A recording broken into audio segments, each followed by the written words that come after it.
നമസ്കാരം. കഴിഞ്ഞ ദിവസം മുഖ്യമന്ത്രി പിണറായി വിജയൻ ഒരു പ്രസ്താവന നടത്തിയിരുന്നു.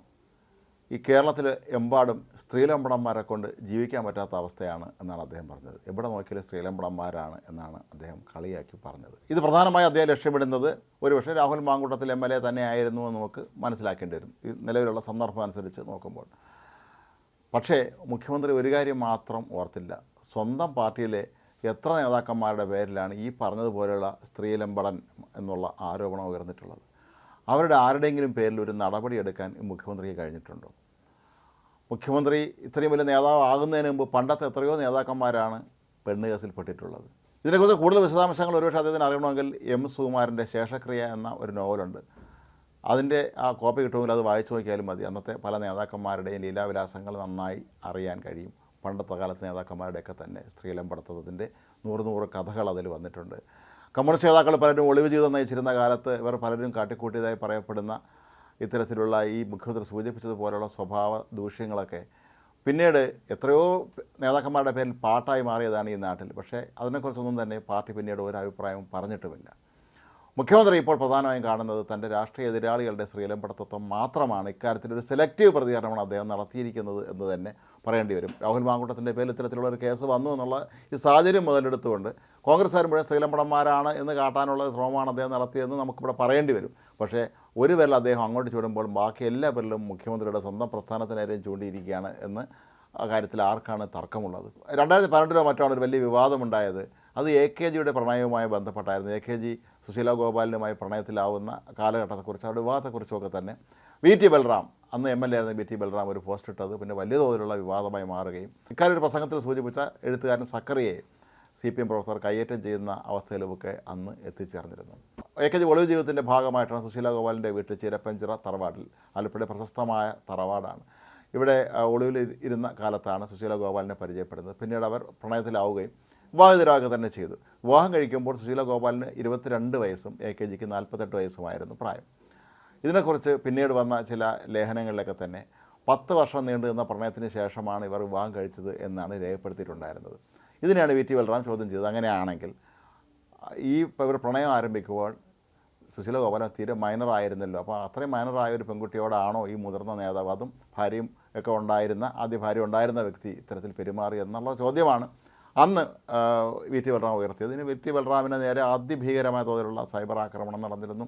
VT ബൽറാമിന് എങ്ങോട്ടും പോകാൻ പറ്റാത്ത രീതിയിൽ ഉപരോധം വരെ ഏർപ്പെടുന്ന ഘട്ടത്തിലേക്ക് പോലും അന്നൊക്കെ എത്തിച്ചേർന്നിരുന്നു. ഏതായാലും അതവിടെ നിൽക്കുമ്പോൾ തന്നെ മുഖ്യമന്ത്രിയുടെ ഓഫീസുമായി ബന്ധപ്പെട്ട എത്ര പേരുടെ പേരിലാണ് ഈ മാതിരിയുള്ള ആരോപണങ്ങൾ ഉയർന്നത്? P. ശശിയുടെയും PK ശശിയുടെയൊക്കെ പേരിൽ ആരോപണങ്ങൾ വന്നിട്ടുണ്ടായിരുന്നു.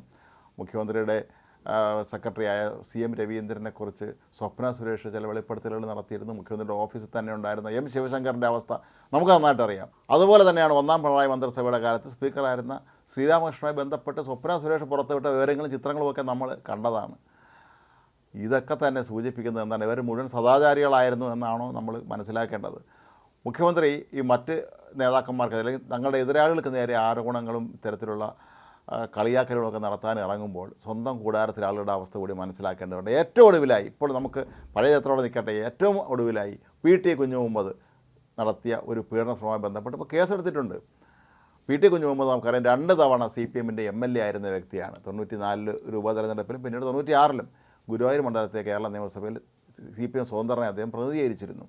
അങ്ങനെയുള്ള 76-കാരനായ അദ്ദേഹം കഴിഞ്ഞ ദിവസം പുറത്തു വരുന്ന റിപ്പോർട്ടനുസരിച്ചാണെങ്കിൽ ഇപ്പോൾ നടക്കുന്ന സംസ്ഥാന ചലച്ചിത്രമേളയോടനുബന്ധിച്ച് IFFKയോടനുബന്ധിച്ച് ചിത്രങ്ങൾ തിരഞ്ഞെടുക്കുന്ന സമിതിയിൽ അംഗമായിരുന്നു അദ്ദേഹം. ഒരു സിനിമാ പ്രവർത്തകരോട് അപമര്യാദയെ പെരുമാറിയതായി അവർ തന്നെ പരാതി നൽകിയിട്ടുണ്ടായിരുന്നു എന്നുള്ളതാണ് ഏറ്റവും പ്രധാനപ്പെട്ട കാര്യം. കഴിഞ്ഞ മാസം 27-ാം തീയതി നൽകിയ പരാതി പിന്നീട് പോലീസിൻ്റെ കൈവശമെത്തുന്നത് ഡിസംബർ 2-ാം തീയതി. പോലീസ് അതിന്മേൽ നടപടി സ്വീകരിക്കുന്നത് 8-ാം തീയതി. ഇതിന് പോലീസ് പറയുന്ന ന്യായം തെരഞ്ഞെടുപ്പിൻ്റെ തിരക്കിലായിരുന്നു എന്നാണ്. പക്ഷേ രാഹുൽ മാങ്കൂട്ടത്തിൻ്റെ പേരിൽ മുഖ്യമന്ത്രിക്ക് നൽകിയ പരാതി എത്ര നിമിഷങ്ങൾക്കാണ് നടപടി ഉണ്ടായതും രാഹുൽ മാങ്കൂട്ടത്തിനെ പിടിക്കാൻ കേരള പോലീസ് നാട് നീളെ നെട്ടോട്ടം ഓടിയതെന്ന് നമ്മൾ ഓർക്കണം. അങ്ങനെയുള്ളപ്പോഴാണ് VT കുഞ്ഞുമുഹമ്മദിനെ പോലുള്ള ഒരാൾ, ഒരു സാംസ്കാരിക നായകൻ എന്നറിയപ്പെടുന്ന 2 തവണ MLA ആയിരുന്ന ഒരാളുടെ പേരിൽ ഇനിയും കസ്റ്റഡിയിലെടുത്ത് ചോദ്യം ചെയ്യാൻ കേരള പോലീസ് തയ്യാറായിട്ടില്ല. ഇത് കേരളത്തിലെ മുഖ്യമന്ത്രി അറിയാതെയാണോ സംഭവിക്കുന്നത്, അത് അറിഞ്ഞിട്ടാണോ എന്നുള്ള സ്വാഭാവികമായ ചോദ്യം ഇവിടെ ഉയരുന്നുണ്ട്. VT കുഞ്ഞുമുഹമ്മദിനെതിരെ ഇയാളുടെ ആക്രമണത്തിന് ഇരയായ അതിജീവിത തന്നെ മുഖ്യമന്ത്രിക്ക് പരാതി നൽകിയിരുന്നു. ഈ പരാതി ഒരു നടപടിയായി മാറാൻ എത്ര സമയമെടുത്തു എന്ന് നമ്മളൊന്ന് നോക്കണം. സ്വന്തം പക്ഷത്തുള്ള ഒരാളാണ് പ്രതി സ്ഥാനത്ത് നിൽക്കുന്നത് എങ്കിൽ അതിന് ഒരുപാട് സമയമെടുക്കുകയും എതിർപക്ഷത്തുള്ള ആളിൻ്റെ കാര്യത്തിലാണെങ്കിൽ മിനിറ്റുകൾക്കും തീരുമാനമാവുകയും ചെയ്യുക എന്ന് പറയുന്നത് അങ്ങേയറ്റം അപമാനകരമായ ഒരു കാര്യം തന്നെയാണ്. മുഖ്യമന്ത്രിയെ സംബന്ധിച്ചിടത്തോളം അദ്ദേഹത്തിൻ്റെ പാർട്ടിയിൽ ഇത്തരത്തിലുള്ള നിരവധി ആളുകളുണ്ട്. ഇടത് സാംസ്കാരിക നായകന്മാരെ പലരെക്കുറിച്ചും നേരത്തെയും പല സന്ദർഭങ്ങളിലും പലരും പരാതികൾ ഉന്നയിച്ചിരുന്നെങ്കിലും അവരൊന്നും തന്നെ പോലീസിന് പരാതി നൽകാൻ തയ്യാറായിരുന്നില്ല എന്നുള്ളത് കൊണ്ട് മാത്രമായിരിക്കാം ഇവരിൽ പലരും രക്ഷപ്പെട്ടിട്ടുള്ളത്. എന്നാൽ ഇപ്പോൾ പി ടി കുഞ്ഞുമുഹമ്മദിനെതിരെ അതിജീവിത കൃത്യമായി മുഖ്യമന്ത്രി പരാതി നൽകുകയും അത് താഴേക്കെത്തി അന്വേഷണം നടത്തി ആ കേസ് രജിസ്റ്റർ ചെയ്യാൻ ഇത്രയും സമയമെടുത്തു എന്ന് പറയുമ്പോൾ നമുക്ക് ഊഹിക്കാം സ്വന്തം സഹാക്കൾ എന്തെങ്കിലും തെറ്റ് ചെയ്താൽ ആ പീഡനത്തിന് തോത് കുറവാണ് എന്ന് ഈയിടെ ഒരു വനിതാ നേതാവ് CPM-ൻ്റെ വനിതാ നേതാവ് പറഞ്ഞിരുന്നു. മുകേഷിൻ്റെ പീഡനം തോത് കുറഞ്ഞതും അതുപോലെ രാഹുൽ മാങ്കൂട്ടത്തിൻ്റെ പീഡനം തോത് കൂടിയതുമാണെന്ന്. ഇതൊക്കെ അളക്കുന്ന ഉപകരണങ്ങളൊക്കെ അവരുടെ കൈവശമുണ്ടെന്ന് നേരത്തെ ചില CPM നേതാക്കൾ വ്യക്തമാക്കുകയും ചെയ്തിട്ടുണ്ട്. പീഡനത്തിന് തോതിളക്കുന്ന ഉപകരണം പോലും കൈവശമുണ്ടെന്ന് പറയുന്ന, സ്വന്തമായി പോലീസും കോടതിയും തന്നെ ഉണ്ടെന്ന് അവകാശപ്പെടുന്ന CPM നേതൃത്വത്തിന് ഇക്കാര്യത്തിൽ എന്താണ് പറയാനുള്ളത് എന്ന് നമ്മൾ തിരക്കുമ്പോഴാണ് മുഖ്യമന്ത്രി ഇത്തരത്തിലുള്ള ഒരു അതിവിചിത്രമായ പ്രസ്ഥാനം നടത്തിയത്. മാത്രമല്ല, കേരളത്തിലെ സ്ത്രീലമ്പടന്മാരുടെ എണ്ണം വർദ്ധിക്കുകയാണെങ്കിൽ അത് സംസ്ഥാന ആഭ്യന്തര വകുപ്പിൻ്റെ കൂടി പിടിപ്പേടുകയാണ് എന്നുള്ള കാര്യം ആഭ്യന്തര വകുപ്പ് കൈയാളുന്ന മുഖ്യമന്ത്രിയെങ്കിലും ഓർക്കേണ്ടതായിരുന്നു.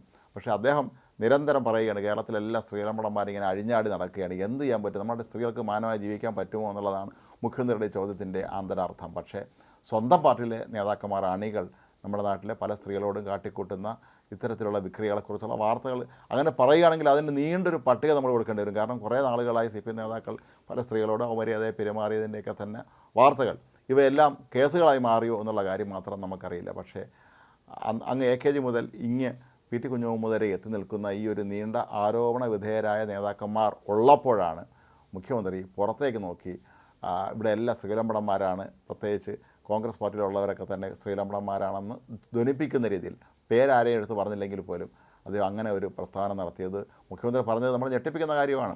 ആരും പരാതി നൽകാൻ വരുന്നില്ല, കാരണം കൊന്നാണ് ഈ അക്രമികൾ അല്ലെങ്കിൽ പീഡകന്മാർ പറയുന്നതെന്നൊക്കെയാണ് മുഖ്യമന്ത്രി പറയുന്നത്. അപ്പോൾ ഈ ഒരു സാഹചര്യത്തിൽ മുഖ്യമന്ത്രി സ്വന്തം പാളയത്തിലേക്ക് അല്ലെങ്കിൽ സ്വന്തം അണികളോട് ഒന്ന് തിരിഞ്ഞു നോക്കുക, എന്നിട്ട് അവിടെ എത്ര ഈ ലൈംഗിക പീഡകന്മാർ ഉണ്ടായിരുന്നു ആ കണക്കെടുത്ത് നോക്കിയിട്ട് പോരെ ബാക്കി നാട്ടിലുള്ള സ്ത്രീലമ്പടന്മാരുടെ കണക്കെടുക്കാൻ നടക്കുന്നത്.